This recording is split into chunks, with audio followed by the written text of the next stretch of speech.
Holy, holy, holy, holy Lord God Almighty, which was and days to come. And యోహాను సువార్త 14వ అధ్యాయము 4వ వచనము, నా నామమున మీరు నన్నేమి అడిగినను నేను చేతును.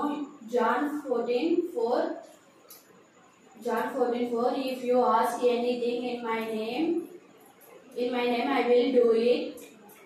హెబ్రీయులకు రాసిన పత్రిక 11వ అధ్యాయం 1వ వచనము, విశ్వాసం అన్నది నిరీక్షింపబడిన వాటి యొక్క నిజ స్వరూపమును అదృశ్యమైనవి యున్నవనుటకు రుజువునై ఉన్నది.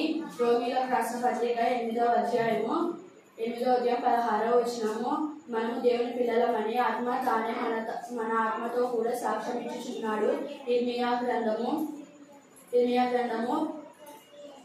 15వ అధ్యాయం 20వ వచనము, అప్పుడు నిన్ను ఈ ప్రజలను పడగొట్ట జాలని తన ప్రకారంగా నేను నియమించలను.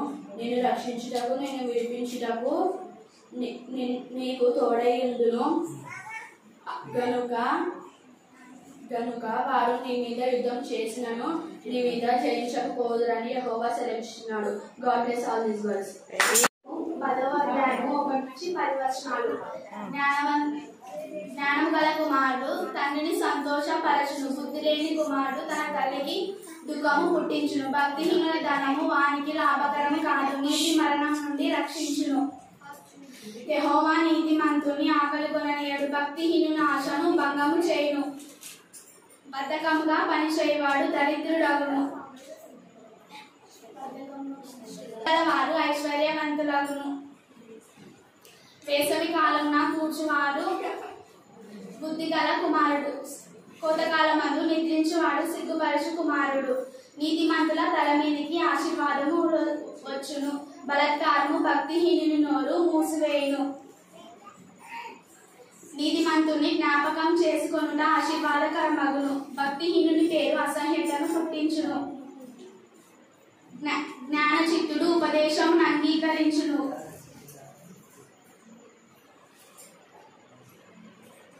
వదరుబోతు నశించును.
పరిశుద్ధుడు మహాగణుడు మహోన్నతుడు సర్వోన్నతుడు తండ్రి మీరు ఇచ్చిన సమయం కాలాన్ని బట్టి మీకు వందనం చెల్లిస్తున్నాం ప్రభా. తండ్రి ఏదో ప్రభా ఏదో మాట్లాడుకున్నాం వెళ్ళిపోవడానికి కాదు కానీ తండ్రి లేఖనంలో ఏది ఉందో ప్రభు వాటిని మేము గుర్తెరగడానికి సహాయం చేయండి. సత్యము మీరు ప్రతిష్ఠించడానికి లోకానికి వచ్చిన ప్రభావం తండ్రి ఏది సత్యమో మేము నేర్చుకోవడానికి మీ కృపా సహాయం దయచేయడం ప్రార్థిస్తున్నాం. వచ్చిన వారిని నా తండ్రి మరి వెలుగుగా ఉండి వారిని నేర్చుకోవడానికి సహాయం చేయమని ప్రార్థిస్తూ నజరేయుడైన యేసు నామమున ప్రార్థిస్తున్నాం తండ్రి. ఆమేన్ ఆమేన్ ఆమేన్. మన చదివిన లేఖన భాగంలో యోహాను సువార్త 10వ అధ్యాయము 15వ వచనం. మనం ఎప్పుడు చదివిన లేఖన వాక్యమే కంఠస్థం కూడా చేసింటాం మనం చిన్న ఉన్నప్పుడు. అయితే ఇక్కడ ఏం మాట్లాడుతున్నా అంటే చివరన మనకి చివరన ఏముందంటే ఈ 15వ వచనం చివరన మరియు గొర్రెల కొరకు నా ప్రాణము పెట్టించున్నాను. ఎవరు చెప్తున్నారు ఈ మాట? యేసే చెప్తున్నాడు. ఎవరు చెప్తున్నాడు? శిష్యులకు చెప్తున్నాడు. యేసే తన శిష్యులతో మాట్లాడుతూ ఇవన్నీ చెప్తూ చాలా విషయాలు లేఖనం చెప్తున్నాడు. అలాగే వాళ్ళకి సాదృశ్యంగా పోలికలు ఎన్నో మాట్లాడుతూ ఇక్కడ చెప్తూ అలాగే ఇక్కడ ఒక విషయం కూడా చెప్తున్నాడు. గొర్రెల కాపరి గొర్రెలు, గొర్రెల కాపరి గురించి చెప్తున్నాడు. గొర్రెల కాపరి అంటే యేసుక్రీస్తు వారికి సాదృశ్యం. అలాగే గొర్రెలు ఎవరు? మనమే, దేవుని యొక్క రాజ్యానికి వెళ్తున్న మనమే. వాటి గురించి మాట్లాడుతున్నాడు. గొర్రెల కొరకు నా ప్రాణమును పెడుతున్నాను. ఎందుకు పెడుతున్నాడు ఈయన?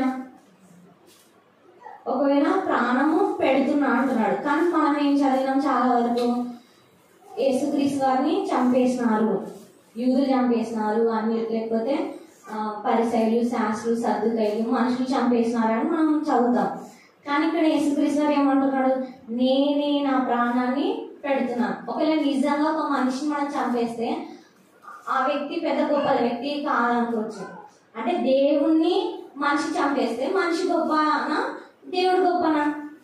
మనిషే గొప్ప. అంటే మనం అర్థం అవడానికి ఈ లోకరీతిగా మనం మాట్లాడుకుంటే ఒక మనిషిని దేవుడు చంపేసిన అనుకోండి ఎలా ఉంటుంది? ఆయన దేవుడు కదా, రక్షించుకోవచ్చు కదా, ఆయన అసలు మరణమే కాకుండా చేసుకోవచ్చు కదా, ఇలా అన్ని చెప్తున్నాం ఆయన. కానీ ఇక్కడ దేవుడు ఏమన్నంటే నా ప్రాణాన్ని ఎవ్వరూ తీసుకోలేరు, అసలు ఏ హాని కూడా ఆయనకు చేయలేదు. కానీ ఎందు నిమిత్తము?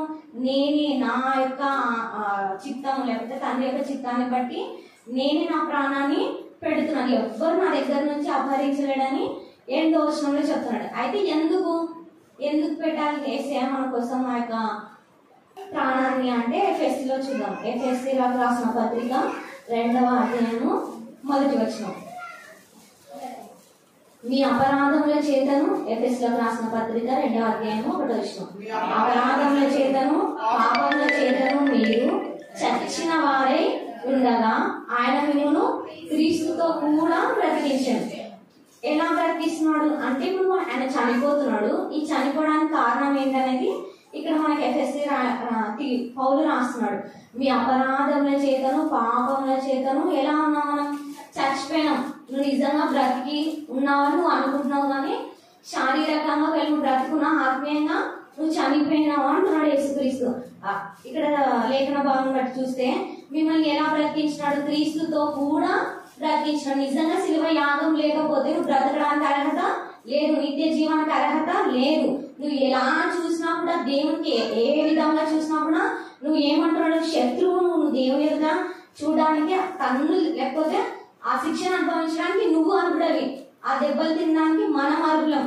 మనం చేసిన పాపాలను బట్టి, మనం ఒక అపరాధాలను బట్టి మనం చనిపోవాలి. కానీ ఇక్కడ ఏమంటున్నాడు? నువ్వు చనిపోతే నీకేమొస్తుంది? నాశనం అయిపోతావు, లేకపోతే నరకానికి వెళ్ళిపోతావు. నిన్ను బ్రతికించాలంటే ఇప్పుడు ఒక వ్యక్తి చనిపోవాలి, ఆ బలి జరగాలి. ఈ బలి ఎలాంటి బలి? పరిశుద్ధమైన బలి. ఈ బలి జరిగిన తర్వాత ఇంకెవ్వరు కూడా మరణం ఎలాంటి విషయంలో వాళ్ళని బంధించలేదు. అందుకే ఏమంటున్నాడు? మీరు అపరాధం చేతులు ఎలా ఉన్నారు? చచ్చిపోయినారు. మీరు ఎలాంటి విషయంలోనూ బ్రతకడానికి వీలేదు. కానీ ఇప్పుడు నువ్వు బ్రతకాలి అంటే నువ్వైనా నేనైనా ఎవరైనా ఇప్పుడు క్రీస్తులో అంటు కట్టబడి ఉండాలంటే ఒకటే మార్గం, ఆయన ఖచ్చితంగా చనిపోవాల్సింది. చనిపోకపోతే మనకు జీవము లేదు. ఈ శిలువ ధ్యానాలు కూడా మనం ఎందుకు చేసుకోవాలి? ఏదో అందరు చేస్తున్నారని మనం చేస్తే అది అసలు వ్యర్థం. దానివల్ల ఎలాంటి ఉపయోగం ఉండదు. కానీ నిజంగా నువ్వు దేవుని ఎలా ఆరాధించాలంటే నేను నేను చనిపోవాల్సిన భాగంలో, నేను చనిపోవాల్సిన స్థానంలో నువ్వు చనిపోయావు. నువ్వు నా కొరకు ప్రాణం పెట్టినావు కాబట్టి నాకు ఈరోజు రక్షణ.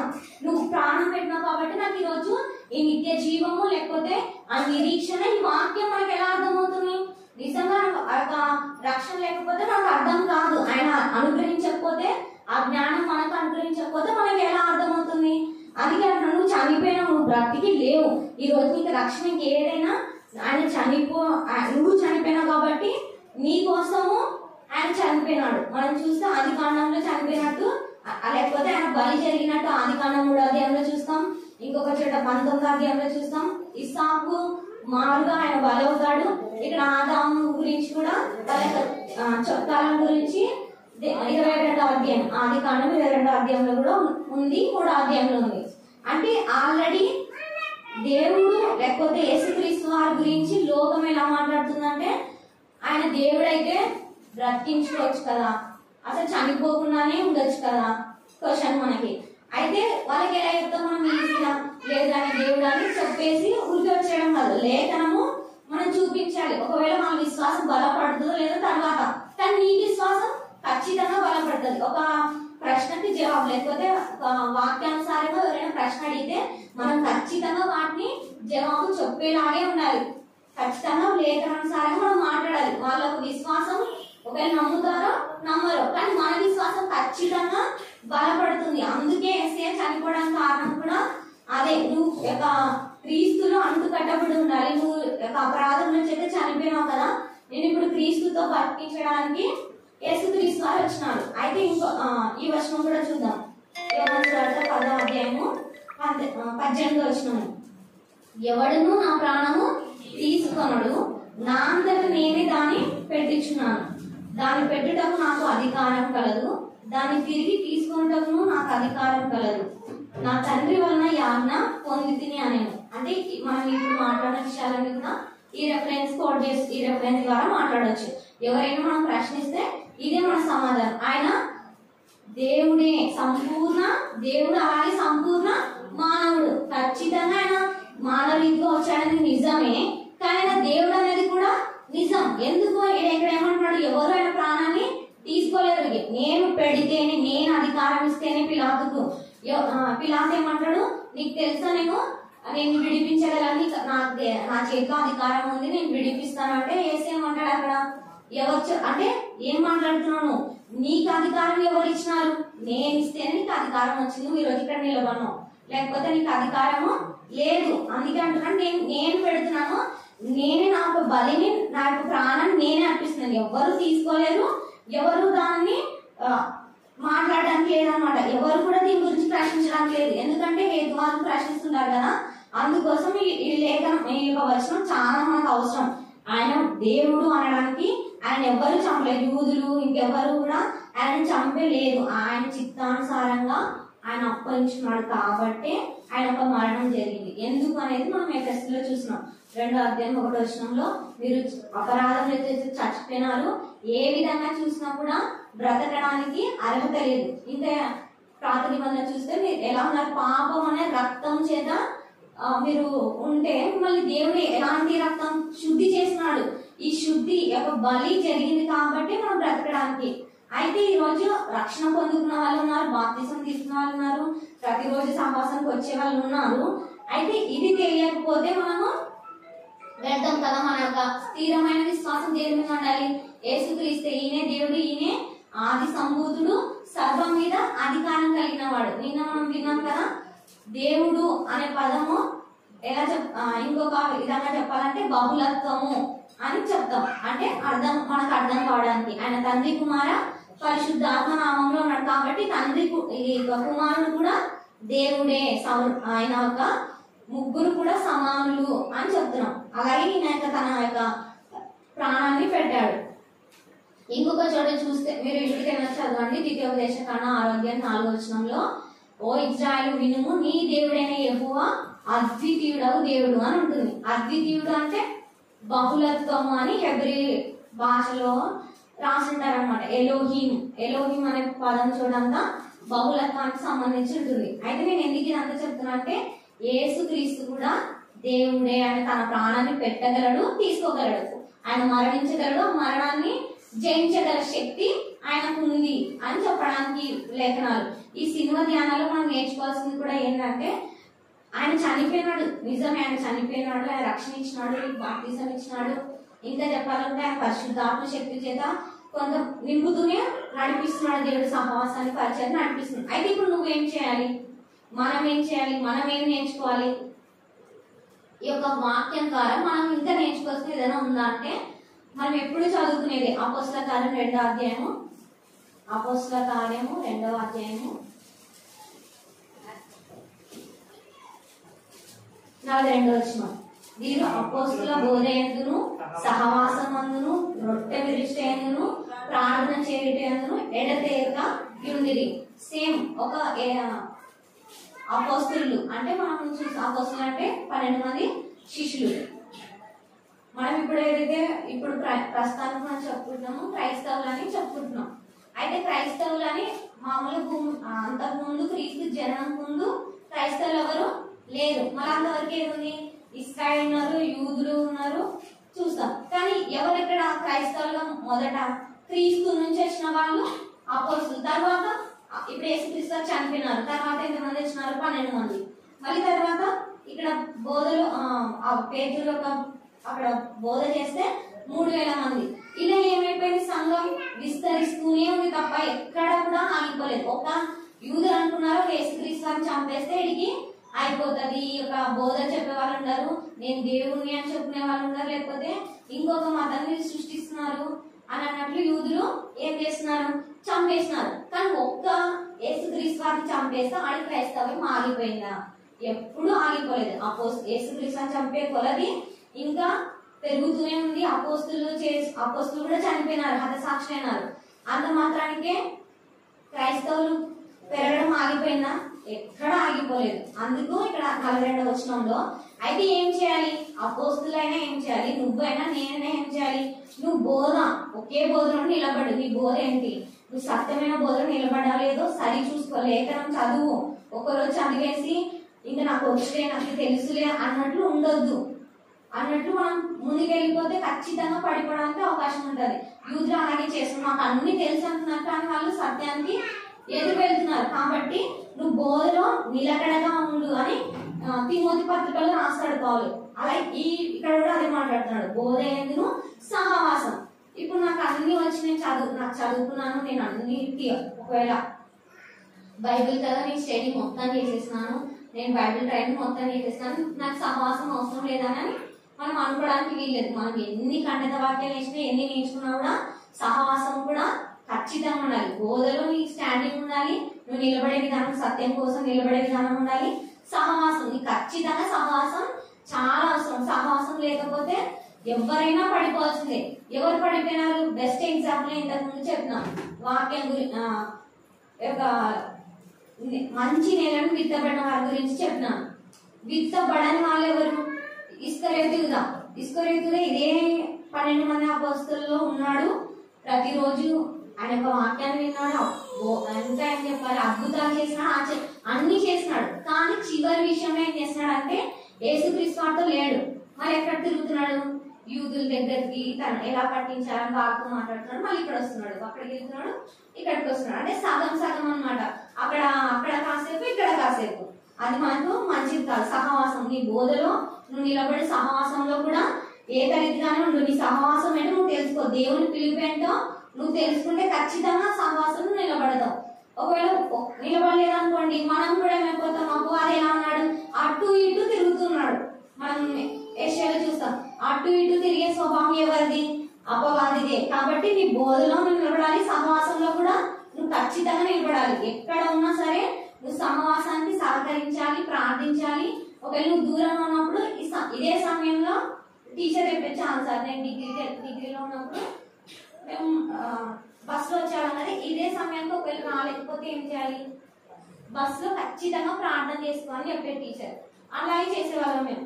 అంటే నేనైతే అలాగే చేశాను. ఎక్కడ ఆ టైంకి ఒకవేళ ఈ టైంకి నేను బస్ నాకు లేట్ అయింది అనుకో, బస్సులో ఖచ్చితంగా ప్రార్థన చేసుకుంటూనే వస్తాను. లేదా బైబిల్ చదువుకుంటున్నా, మొబైల్లో ఉండదు కదా చదువుకుంటా. అంటే ఎందుకు ఇది మనం పెద్దలు మనకి బోధ నేర్పించినారు, మనం ఖచ్చితంగా నేర్చుకోవాలి. ఇక్కడ మనం నేర్చుకోవాల్సిన విషయాలు ఈ 42వ వచనం. బోధ ఎందుకు నిలబడు, సహవాసంలో నిలబడు, రొట్టె విరిచిటే ఎందుకు.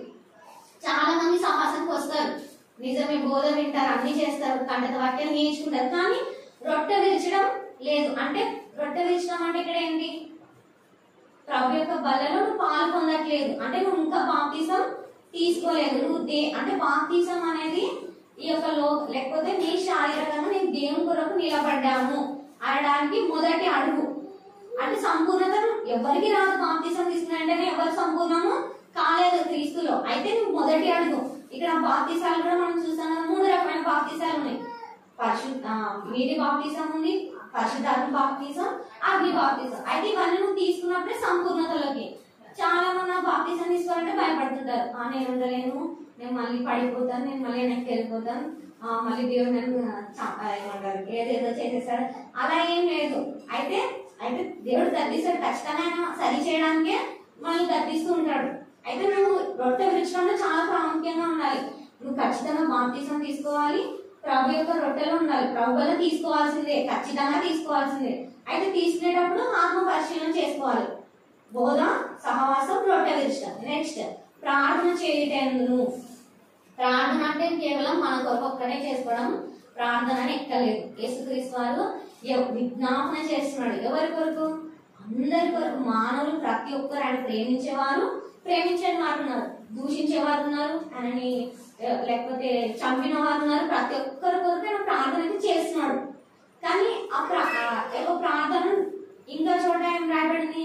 ఇద్దరు కలిసి ఏదైతే ఇక్కడ బంధిస్తారో అది పరలోక మంది కూడా బంధింపబడుతుంది. ఇక్కడ ఏది విప్పబడుతుందో అది పరలోక మంది కూడా విప్పబడుతుంది. అంటే నువ్వు ప్రార్థన చేయడంలో ఒకవేళ తక్కువగా ఉంటే దేవుడు ఏమంటున్నాడు, ఇవన్నీ చేస్తూ మనం ప్రార్థన కూడా చేయాలి.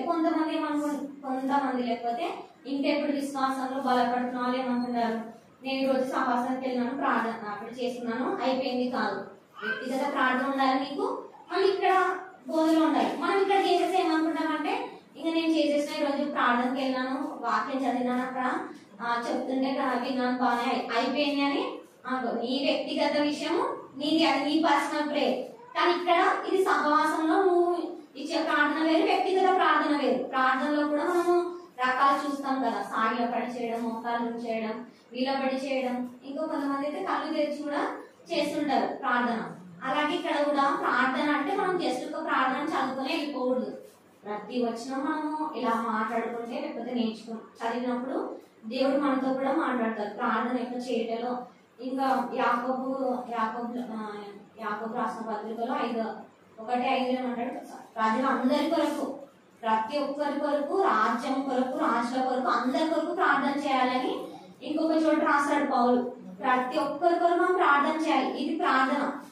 ప్రార్థన చేయటం ఎడతేయక ఉండాలి. ఎడతేయక అంటే ఒక రోజా, 2 రోజుల, ఒక సంవత్సరం నేను 1 సంవత్సరం పరిశుద్ధంగా ఉన్నాను అంటే నీకు దేవుడు తర్వాత ఒకవేళ పరిశుద్ధంగా ఉండకపోతే దేవుడు వింటాడని ప్రార్థన అస్సలు వినడు. నువ్వు ఎడతేయక ఉండాల్సిందే, ప్రతి రోజు ఉండాల్సిందే, ప్రతి దినం ఉండాల్సిందే, ప్రతి క్షణము నువ్వు దేవుని కొరకు బ్రతకాల్సిందే. నువ్వు బోధలో నిలబడు, సహవాసంలో నిలబడు. రొట్టె విరచడం మరి ప్రాముఖ్యం. ఖచ్చితంగా మనం బాప్తిసం తీసుకోవాలి, ప్రభువులో కూడా పొందాలి. ప్రార్థన కూడా అనేకుల కొరకు మనం ప్రార్థన చేసినప్పుడే దేవుడు అప్పుడేమంటాడు, బలానమ్మకమైన మంచి దాసుడా. ఈ మంచి దాసులకి ఇంకా మనం విశ్వాసంలో ఇంకా బలపడినప్పుడు మనం నేర్చుకోవాల్సింది ఏంటంటే పౌలు ఏమంటాడు, శ్రమ అయినను, బాధ అయినను, హింస అయినను, కరువైనను, ఇంకేదైనాను కూడా వస్తే నిలబడడానికి ఏం చేయాలి, మనం ఆ యొక్క విశ్వాసంలో నిలబడాల్సిందే. తిరిగి వెళ్ళడానికి లేదు. నేను కష్టం వచ్చింది, నేను దేవుని అనుకున్నందుకు, మా వాళ్ళు చనిపోయినారు, నేను దేవుని అనుకున్నందుకు నాకు ఇంకా బాధ పెరిగిపోయింది అని చెప్పకూడదు. ఒకవేళ చెప్పినా పౌలు కంటే ఎక్కువ శ్రమలేమో మనకేం రాలేదు. ఎన్నిసార్లు ఆయన కాళ్ళతో కొట్టినారు, ఎన్నిసార్లు తన సొంత వాళ్ళే అంతకుముందు ఏం చేసినారు, పక్కన పెట్టుకొని తిప్పినారు, ఆయన పక్కన పెట్టుకొని ఆ వాళ్ళని చంపు వీళ్ళని చంపని ప్రోత్సహించినారు. అలాంటి వాళ్ళే నెక్స్ట్ ఏం చేసినారు, తిరగబడినారు, ఆయన చంపాలి, పౌలు విరుద్ధంగా బోధ చేస్తున్నాడు, లేకపోతే చాలా జ్ఞానైన తర్క వ్యాధి అని ఎఫ్ఎస్సి లో ఉంటది, అపోస్తల కార్యంలో కూడా ఉంది. ఆయన చాలా మందికి బోధ చేస్తాడు. అంటే బోధ చేసినప్పుడు నీ లోకం ఏం చేస్తుంది, ఖచ్చితంగా నిందిస్తుంది, ప్రశ్నిస్తుంది. ఇంకొక విధానంగా చెప్పాలంటే నీకు ద్వేషిస్తారు, వాళ్ళు కొట్టాలని చూస్తారు, చంపాలని చూస్తారు. బట్ కానీ నువ్వేం చేయాలి, నువ్వు నిలబడాల్సిందే. నిలబడితేనే నువ్వు దేవుని యొక్క సన్నిధిలో ఉంటావు, లేకపోతే ఉండలేము, ఖచ్చితంగా ఉండలేము. యూదు లేకపోతే ఇస్కరియోతు కూడా ఏం చేసినాడు, నువ్వు పట్టించకపోతే చూడు లేకపోతే నిన్ను చంపేస్తాను బెదిరించి ఉండొచ్చు. ఇక్కడ ఏం చేసినాడు, భయపడదో లేకపోతే వాళ్ళ యొక్క భయాక్రాంతులు వాళ్ళు చేసినప్పుడు లోనైపోయి యేసుక్రీస్తు వారికి విరోధంగా చేసినాడు. అంతవరకు కూడా యేసుక్రీస్తు వారు గద్దిస్తూనే ఉన్నారు, చెప్తూనే ఉన్నాడు, నన్ను ఎవరైతే పట్టిస్తారో వాళ్ళకు శ్రమ, వాళ్ళకు చాలా బాధ ఉంటది అని చెప్తూనే ఉన్నాడు. కాబట్టి ఆయన ఖచ్చితంగా అందరినీ ప్రేమిస్తాడు. సర్వము ఆయన గ్రీసు దేశస్తుడు అని లేదు, ఇంకొక మతం అని లేదు, వంశం అని ఆయనకు ఎప్పుడు కూడా లేదు, ఖచ్చితంగా ప్రేమిస్తాడు. అయితే వినకపోతే శిక్ష ఉంటది ఖచ్చితంగా. వినిన వారికి నిత్య జీవం, వినని వారికి శిక్ష విధింపబడదు. అయితే ఈ యొక్క సింహధ్యానం మనం నేర్చుకోవాల్సింది ఏంటంటే ఈయన సంపూర్ణ దేవుడు, సంపూర్ణ మానవుడు. ఈయన ఎలా చెప్పాలంటే కొంతమంది మనం మామూలుగా ఆలోచించుకుంటే ఈయన దేవుడు కాబట్టి పెద్దగా దెబ్బలు ఏమి తగిలి లేకుండేలే, నేనైతే చిన్నప్పుడు ఇట్లా ఉంది. ఆయన దేవుడు కాబట్టి ఆయన పెద్ద దెబ్బ ఏం తగిలింది. వాళ్ళు ఏదైనా మ్యాజిక్ చేస్తారు కదా, మామూలుగా మనం మ్యాజిక్స్ కూడా చూసిన చిన్న ఉన్నప్పుడు వాళ్ళు మ్యాజిక్ చేసే వాళ్ళు ఏమనుకుంటారు, వాళ్ళకి ఏదైనా దెబ్బ తగ్గుతుందా, వాళ్ళు ట్రిక్ చేసి ఉంటారు కదా కొంచెం, అలా దేవుడు కూడా ట్రిక్ చేసేసి ఉంటాడు, అంతే ఏం పెద్ద దెబ్బలు తగిలేకుంటే అని నేనైతే అనుకున్నాను. కానీ మనం నేర్చుకునే కొలది ఏంటంటే ఆయన సంపూర్ణంగా మానవుడే, మానవ శరీరాన్ని ధరించినాడు. మనలాగే ఆకలి, మనలాగే ఆ యొక్క రక్తము, ప్రాణము, అలాగే ఆయన చెమట కూడా కారిందని చూస్తాం ప్రార్థన చేసేటప్పుడు. ఆ చెమట ఎలా వచ్చింది, రక్త బిందువులతో వచ్చినట్లు ఆయన ప్రార్థన చేసేటప్పుడు చూస్తాం మనం. అంటే దీని అర్థం ఏంటంటే ఆయన సంపూర్ణ దేవుడు, సంపూర్ణ మానవుడు. ఖచ్చితంగా మనం ఈ విషయాన్ని గుర్తు పెట్టుకోవాలి. ఆయన దేవుడు కనుకే ప్రాణాన్ని అర్పించినాడు, పునరుద్ధానం చెందగలడు. ఆయన తలుపులు వేసినా కూడా లోపలికి రాగలడు. ఇది అంటే ఆయన ఒక గొప్పతనం అనమాట. ఆయన దేవుడు అనడానికి మనకి ఇవన్నీ కూడా రెఫరెన్స్. ఆయన మానవుడు అనడానికి కూడా 40 దినాల తర్వాత ఏమైపోయింది, ఉపవాసం ఉన్న తర్వాత ఆకలితో ఉన్నాడు ఆయన. ఇంకొక చోట ఏమంటాడు, ఆత్మీయంగా నా ఆహారం ఇది కాదు, ఎవరైనా ఒక క్రీస్తులోకి నడిపిస్తే అదే నా ఆహారం. సో అంటే ఇప్పుడు ఆయన మనిషిగా తన గురించి చెప్తున్నాడు, దేవునిగా కూడా ఏం చెప్తున్నాడు, నాకు ఆత్మీయ ఆహారం నా తండ్రి కొరకు నేను పని చేస్తున్నాను కూడా చెప్తున్నాడు. ఈ విషయాల్లో లేకపోతే ఈ రోజు మనం వేసిన విషయాల్లో ఏంటంటే ఆయన వచ్చిన కారణం లేకపోతే ఆయన యేసుక్రీస్తు రావడానికి కారణం ఏంటంటే దేవుని యొక్క రాజ్యాన్ని విస్తరింపజేయడానికి. ఓన్లీ లేకపోతే కేవలం ఇశ్రాయేలుకే కాదు, ప్రతి ఒక్కరికి కూడా ఆయన యొక్క నామాన్ని ధరించిన వారికి, ఆయన ఎందుకు విశ్వాసం ఉంచిన వారికి ఈ రాజ్యం ఖచ్చితంగా దొరుకుతుంది. ఈ రాజ్యంలో ఏముంటుంది, సమానత్వం, స్వస్థతలు ఉన్నాయి, సమాధానం ఉంటుంది, సమానత్వం ఉంటుంది. ఎవరు కూడా భేదాలు లేవు. వాళ్ళు గొప్ప, వీళ్ళు తక్కువ, వారు రిచ్ అంటే వాళ్ళ దగ్గర డబ్బు ఎక్కువ ఉందని ఒకలాంటి రీచ్ చేయడం ఈయన దగ్గర అలా ఏమి ఉండదు. లోకస్తులకి ప్రభుకి చాలా తేడా ఉంది. ఆ రాజ్యం, ఈ లోక రాజ్యం వేరు, మన యొక్క దేవుని రాజ్యము వేరు. దేవుని యొక్క రాజ్యాన్ని విస్తరింపజేయడానికే ప్రభు యేసుక్రీస్తు వారు వచ్చారు. ఆ రాజ్య విస్తరణ కొరకు ఆయన శ్రమ పడ్డాడు, 33 సంవత్సరాలు శ్రమ పడ్డాడు, బోధ చేశాడు, మరణం నుంచి వెళ్ళిపోయి పునరుద్ధానంలో ఉన్నాడు. ఆయన మనకు ఆ నిరీక్షణ ఇచ్చినాడు. ఆయన సేమ్ అదే బోధలోనే అపోస్తులు కూడా ఉన్నారు. వాళ్ళు కూడా సేమ్ అలాగే బోధ ఉన్నారు, మరణాన్ని హతసాక్షులు అయిపోయినారు.